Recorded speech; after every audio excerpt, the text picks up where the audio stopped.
প্রতি বৃহস্পতিবারের মতো এবারও ধারাবাহিকের রেজাল্ট প্রকাশ পেল, কিন্তু জি বাংলার জন্য তা মোটে সুখকর হলো না। কারণ এই সপ্তাহে জি বাংলার শীর্ষস্থান ছিনিয়ে নিয়েছে স্টার জলসার জনপ্রিয় ধারাবাহিক কথা। সাহেব সুস্মিতার এই সিরিয়ালটি 7.4 অর্জন করে শীর্ষে উঠে এসেছে। দ্বিতীয় স্থানে স্টার জলসার সিরিয়াল গীতা এলএলবি এবং ফুলকি একসঙ্গে রয়েছে, দুটোই 6.6 পয়েন্ট পেয়েছে। বিশেষ করে ফুলকি ধারাবাহিকে বর্তমানে কৌশাম্বী থুরি পারমিতার বিয়ের ট্র্যাক নিয়ে দর্শকদের মধ্যে উত্তেজনা তুঙ্গে। বিধবা বউয়ের বিয়ে নিয়ে নানা টুইস্ট সিরিয়ালের টিআরপি বাড়াতে সাহায্য করেছে। তৃতীয় স্থানে রয়েছে জি বাংলার নিম ফুলের মধু 6.3 পয়েন্ট নিয়ে।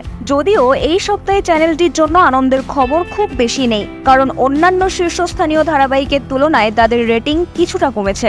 চতুর্থ স্থানে রয়েছে স্টার জলসার উড়ান এবং পঞ্চম স্থানে জি বাংলার কোন গোপনে মন ভেসেছে। এই সপ্তাহে জগদ্ধাত্রী ধারাবাহিকটির টিআরপি হঠাৎ করে অনেকটা কমে গিয়েছে, যা ধারাবাহিকটির ভক্তদের জন্য উদ্বেগের কারণ হতে পারে।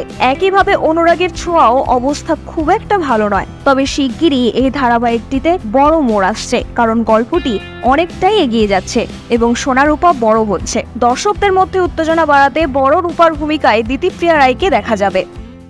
বিনোদন জগতের সব খবরাখবর সবার আগে পেতে সাবস্ক্রাইব করুন বিনোদন চিত্র ইউটিউব চ্যানেল আর পাশে থাকা বেল বাটনটি ক্লিক করতে ভুলবেন না।